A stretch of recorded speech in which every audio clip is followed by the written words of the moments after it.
$20 on a Coca-Cola 2-day general admission ticket. Offer ends 12/14/22. Restrictions apply.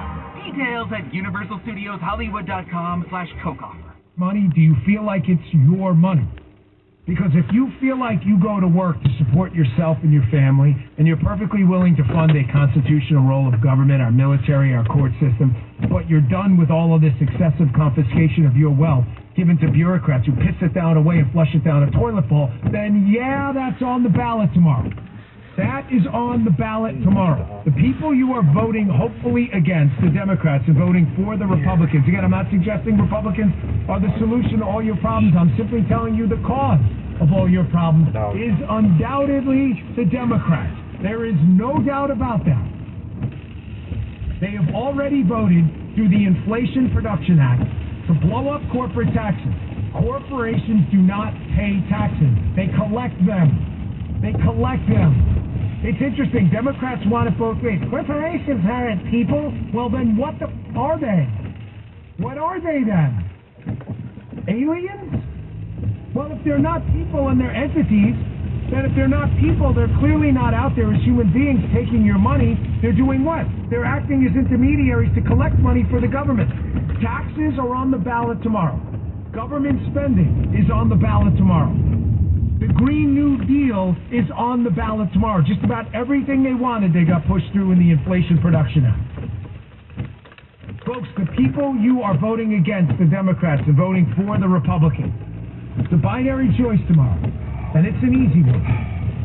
One side doesn't believe it's your money. You understand that? They believe it's the government's money first, and your money second. Remember Obama? Remember Elizabeth Warren?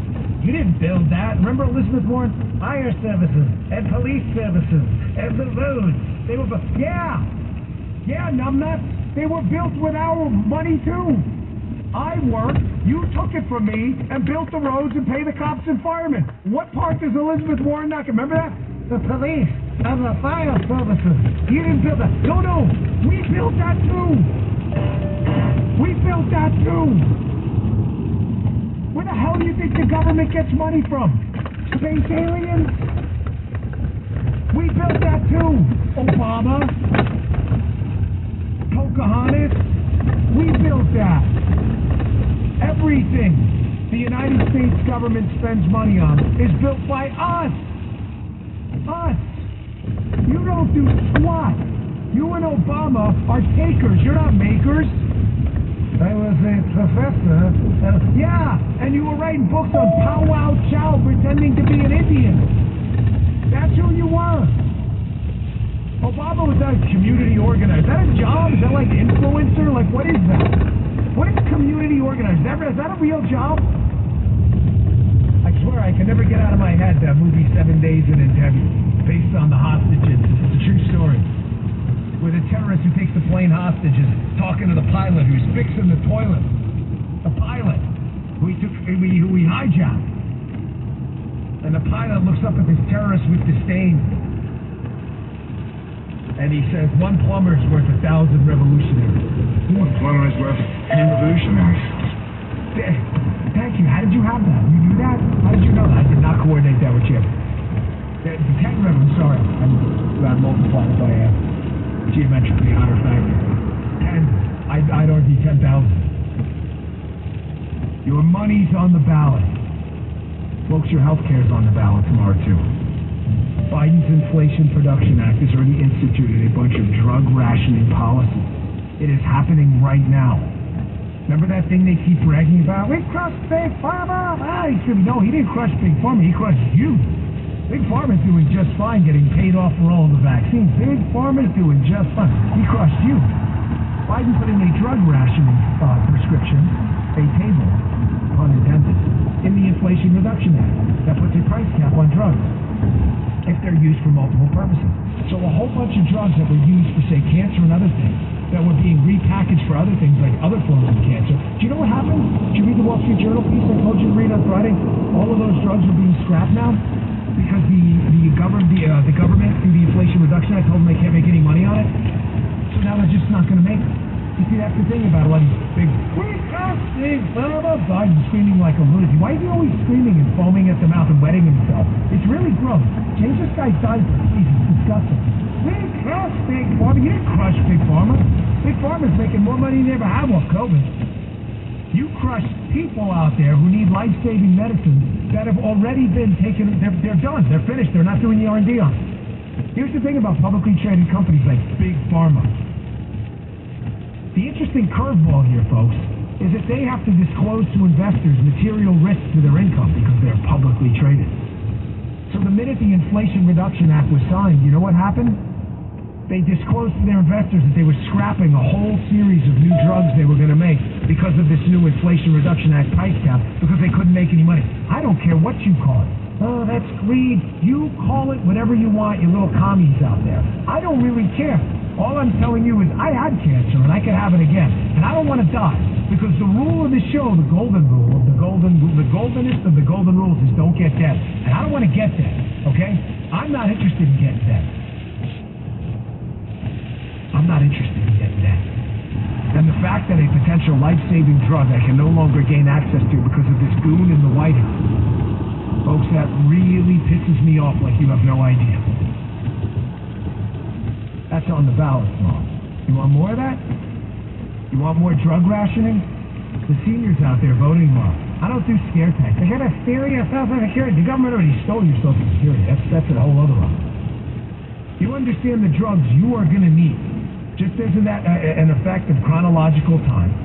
Older people tend to be sicker. It's nothing. It's just effective. It's the effect of time. Everybody knows arthritis, wear and tear on the body. These drugs in the pipeline are all disappearing now. They're all going the way of the woolly mammoth. Biden did. And so did the Democrats who voted for it. That's on the ballot tomorrow. You know what else is on the ballot tomorrow? You want your kids having a 40-year-old guy dressed in fake boobs and fishnets dancing around in the classroom, telling them how cool and open they are. Look how great this is. We're all in, bringing in the flags, waving them around. You want all that? You want that in the classroom? You like that? Or are you of the old school belief that maybe I'll leave the sexuality and the teaching about sexuality to kind of like the family when they're ready to address that complicated topic to kids who are emotionally ready for it? Maybe that was the way like we did it for like 57,000 years. Maybe we should consider doing that now instead of sending a bunch of drag queens into schools shaking their cabooses in kids' faces. I'm not sure that's a good idea. The left loves that. That's on the ballot tomorrow too. You ready for that? You want more of that? You want less of your own money. You want your health care turned over to the government. More drug rationing. Guys in fishnets shaking their wazoos in your kid's face. You want CRT in schools? You want your kid being taught Ibram Kendi that the path to remedy past discrimination is future discrimination? That's Ibram Kendi, CRT guy. That's being taught in school. I thought discrimination was a bad thing. Jim, can we do a racism check, please, between you and Mike? Is discrimination a bad thing? Yes, Mike, is it a bad thing? Very bad thing. Geese, while you're still here, is discrimination a bad thing? Geese putting a thumbs down. He says very bad too. I'm going to make that a 4 for. That's 4 for 4. I'm not into discrimination. I think that's really bad. And I don't think we should discriminate on skin color. Not the CRT people. You want more of that, vote Democrat tomorrow. Let me tell you a couple more things. I got Catalina Lau coming up. I got a stack of load. Folks, we're going to move fast today. I'm sorry, and we got to win tomorrow. I'm not on the ballot anymore. My time in politics is over. Theirs aren't. We got to win. No more screwing around.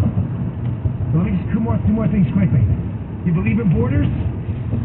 You want an open border? You enjoying this chaos? You enjoying this fentanyl crisis? That's on the ballot. You enjoying the crime crisis? That's on the ballot too. I got Catalina Lau. I'm going to get out a little bit early. So we've got to get these candidates in. We have got to win. Remember the words of Aeneas. An enemy is not defeated until he considers himself so. And damn it, I don't consider myself defeated. Tomorrow, I'll show you. I'll be right back. Larry Elder here, and I want to talk to you for a minute about 100% drug-free relief factor. You know, we all get a little bit older every day, and we all experience aches and pains. Many people even struggle just to get out of bed in the morning and face the world. If you're one of them, then you could be exactly the person Relief Factor was made to help. Let me tell you about Catherine in Pennsylvania. She had shoulder aches, and I mean the kind that were ruining her life. She decided to give Relief Factor a try because she'd heard so many of us on the radio singing its praises. And guess what? After only a few weeks, her pain was nearly gone.